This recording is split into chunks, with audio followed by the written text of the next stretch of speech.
ওকে, 2 নং ভাগের সাহায্যে বর্গমূল নির্ণয়। তো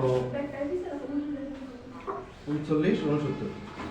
তো আমরা হাতের ডান থেকে জোড় গঠন করব। কোন দিক থেকে? হাতের ডান দিক থেকে।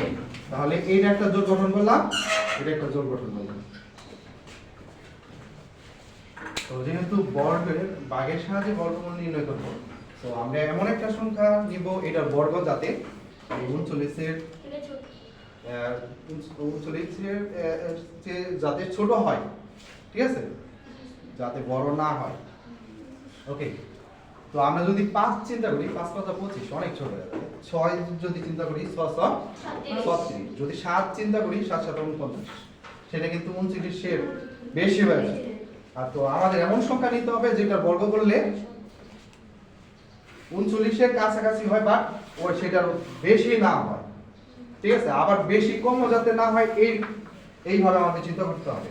তো আমরা নিলাম 6 6 6 36, 9 থেকে 6 গেলে কত থাকে? 3। এরপরে যেটা করতে হবে, এই যে 6, এই 6 এর দ্বিগুণ করতে হবে। 6 এর কি করবা? দ্বিগুণ। দ্বিগুণ। ওকে, 6 এর দ্বিগুণ কত? 12। ওকে, এখন আমরা এই জোড়টা নিব। এখন এখানে আমাদের এমন সংখ্যা চিন্তা করতে হবে যেই সংখ্যা দিয়ে গুণ করলে, ঠিক ওই সংখ্যা দিয়ে গুণ করলে 369 যেটা আছে এই 369 হয়ে যাবে বা এর কাছাকাছি হবে। তো আমাদের চিন্তা করি, তো আমি যদি চিন্তা করি যে 3, অর্থাৎ 3 দিয়ে তুমি যে সংখ্যাটা জাস্টিফাই করবা বা সিলেক্ট করবা ওই সংখ্যা দিয়ে কিন্তু আবার গুণ দিতে হবে। তো আমি 3 নিলাম, 3 3 কত? 9, আর 3 12 36, আমাদের কিন্তু হয়ে যায়। তোমাকে চিন্তা করতে হবে 2 দিয়ে বা কাছাকাছি অনেকটা সংখ্যা নিবা যাতে এটা কাছাকাছি হয়ে যায়। আমি 2 দিয়েও দেখাই, 2 দুগুণে 4 আর 12 দুগুণে 24, সেটা কিন্তু 369 থেকে অনেক কম।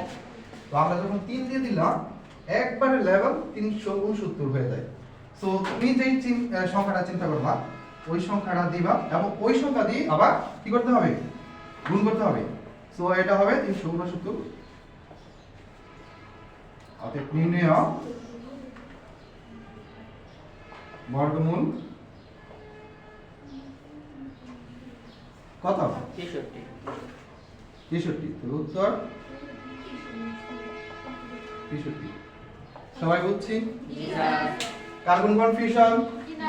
ফার্স্ট অফ অল আমি আবার বলি, ভাগের সাহায্যে বর্গমূল নির্ণয়ের জন্য প্রথমে হাতের ডান দিক থেকে জোড় গঠন করতে হবে। জোড় গঠন কি? দুইটা করে নিয়ে জোড় গঠন করতে হবে।